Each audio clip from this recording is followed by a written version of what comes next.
Jabuka ili kruška? Pitanje je sad! U jednom voćnjaku začula se graja. Svađaju se jabuka i kruškica mala.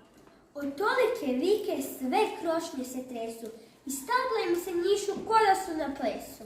Galama je silna uplašila miša, pa on šmugnu rupicu dok se stvar ne stiša. I ptičice male pobjegle iz voćnjaka. Prepale se jadne pobješnjelih voćaka. Šljive su umirile, vide loše se piše, pa u tišini z grana mirno vise. A što je prethodilo svo toj svađi? Odgovor na vječno pitanje. Tko je ljepši? Tko je slađi? Jabuka se danima u voćnjaku hvali.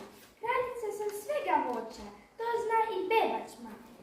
Kruškicu je takva umišljenost zasmetala, pa je jabuku pristojno opomenula. Kako se možeš tako hvaliti pred svima? Svako je voće puno vitamina.